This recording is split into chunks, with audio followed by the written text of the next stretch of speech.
Hi friends, welcome back to my channel. இன்றைக்கி பார்த்திங்கன்னா ஒரு ஈவினிங் ஸ்நாக்ஸ் ரெசிபி தான். இது பார்த்திங்கன்னா நம்ம வந்து ஒரு 10லேருந்து 15 நாள் கூட வச்சு சாப்பிடலாம். நம்ம வந்து ஸ்டோர் பண்ணி வச்சு சாப்பிட்ற மாதிரியான ஒரு ஸ்நாக்ஸ் தான். இது வந்து பார்த்திங்கன்னா நான் வந்து இன்றைக்கி மைதா மாவில் தான் இன்றைக்கி வந்து பண்ணியிருக்கேன். உங்களுக்கு வேணால் இதை வந்து ஃபுல்லாகவே கூட நம்ம வந்து கோதுமை மாவில் கூட பண்ணலாம். நல்லா கிறிஸ்பியாக இருக்கும். அந்த மாதிரி ஒரு டேஸ்ட்டான ஒரு ஸ்நாக்ஸ் தான்.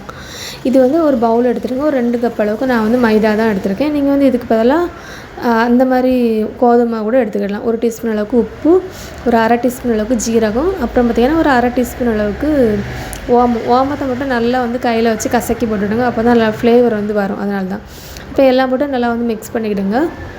இப்போ மிக்ஸ் பண்ணதுக்கப்புறம் பார்த்திங்கன்னா இதில் வந்து ஒரு 4 டேபிள் ஸ்பூன் அளவுக்கு எண்ணெய்.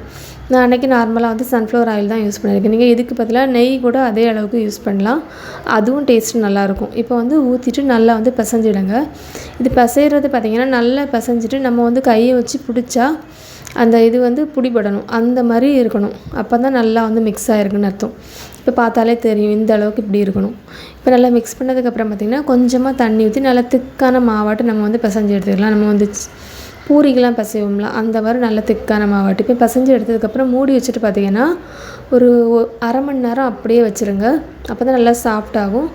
இப்போ இதுக்கு மேலே வந்து ஒரு மிக்ஸ் பண்ணுறதுக்கு பார்த்திங்கன்னா 3 டேபிள் ஸ்பூன் அளவுக்கு நெய், அப்புறம் 2 டேபிள் ஸ்பூன் அளவுக்கு மைதா மாவு, இந்த ரெண்டையும் போட்டு நல்லா வந்து மிக்ஸ் பண்ணி அப்படியே தனியாக எடுத்து வச்சுருங்க. இது அப்படியே இருக்கட்டும். இதுக்கு பதிலாக நீங்கள் வந்து நெய்க்கு பதிலாக எண்ணெய் கூட யூஸ் பண்ணிக்கிடலாம். அப்படி இல்லைனா பட்டர் கூட யூஸ் பண்ணலாம். இப்போ இதை எடுத்து வச்சுருங்க. இப்போ நம்ம வந்து எடுத்து வச்சுருந்த மாவு வந்து பார்க்கலாம். மாவு வந்து பார்த்திங்கன்னா இப்போ நல்லா வந்து சாஃப்டாக இருக்கும். நமக்கு பார்த்தாலே தெரியும் நல்லா சாஃப்டாக வந்து ஊறி இருக்கும்.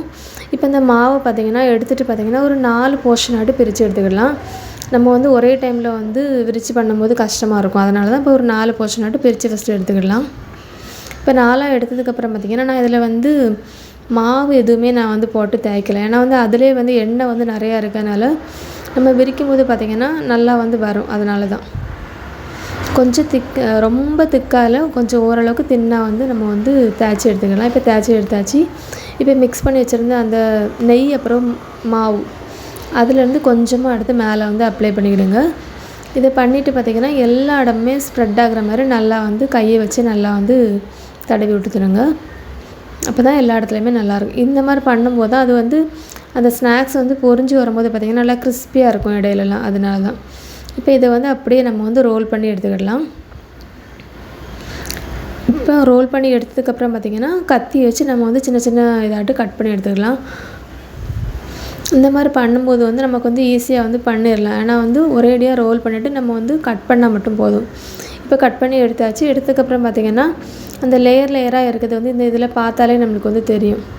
இதே மாதிரியே வந்து ஃபஸ்ட்டு எல்லாமே கட் பண்ணி எடுத்துருங்க. எடுத்ததுக்கப்புறம் நம்ம வந்து இதை வந்து எப்படி மடக்கலான்னு சொல்லிட்டு பார்க்கலாம். இப்போ வந்து சின்னதாக ஒன்றே மட்டும் எடுத்துடுங்க.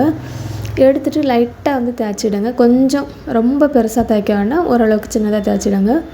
இப்போ தேய்ச்சாச்சு. தேய்ச்சதுக்கப்புறம் பார்த்திங்கன்னா நம்ம வந்து மிக்ஸ் பண்ணி வச்சுருந்த நெய்யும் அப்புறம் பார்த்திங்கன்னா மைதா மாவு அதுலேருந்து கொஞ்சமாக எடுத்துடுங்க. எடுத்துகிட்டு பார்த்திங்கன்னா இதை அப்படியே வந்து ஃபஸ்ட்டு வந்து நம்ம வந்து 2ஆக மடக்கிடலாம். 2ஆக மடக்கிட்டு பார்த்திங்கன்னா இதுக்கப்புறம் இன்னொரு ஃபோல்டு இப்படி மடக்கிடுங்க. இப்போ பார்த்திங்கன்னா ஒரு முக்கோண ஷேப்பில் வந்து கிடைக்கும். இதே மாதிரி எல்லாத்தையுமே ரெடி பண்ணிடுங்க. அந்த மாதிரி பண்ணும்போது பொரிக்கும் போது லேயராக கிடைக்கும். அதனால தான் ஒரு மீடியம் ஃப்ளேமில் வச்சு எல்லாத்தையுமே ஃபஸ்ட்டு வந்து ஒரு பாதியை வந்து போட்டு பொரித்து எடுத்துக்கிடலாம். அதுவே தானாகவே மேலே வந்து மிதந்து வரும். அதுக்கப்புறம் நம்ம வந்து மிக்ஸ் பண்ணி விட்டுட்டு அந்த கலர் வந்து கோல்டன் கலரில் வந்ததுக்கப்புறம் நம்ம இதை வந்து எண்ணெயிலேருந்து எடுத்துடலாம். நல்லா ஆறுனதுக்கப்புறம் பார்த்திங்கன்னா ஒரு டப்பாவில் ஒரு ஏர் டைட்டான டப்பாவில் போட்டு ஸ்டோர் பண்ணால் ஒரு 10லேருந்து 15 நாள் கூட இது வந்து இந்த ஸ்நாக்ஸ் வந்து அப்படியே இருக்கும். டேஸ்ட்டும் பார்த்திங்கன்னா சூப்பராக இருக்கும். நீங்களும் கண்டிப்பாக இதை வந்து ட்ரை பண்ணி பாருங்கள். இந்த வீடியோ உங்களுக்கு பிடிச்சிருந்துச்சுன்னா லைக் பண்ணுங்கள், ஷேர் பண்ணுங்கள், கமெண்ட் பண்ணுங்கள், சப்ஸ்கிரைப் பண்ணுங்கள். தேங்க்ஸ் ஃபார் வாட்சிங்.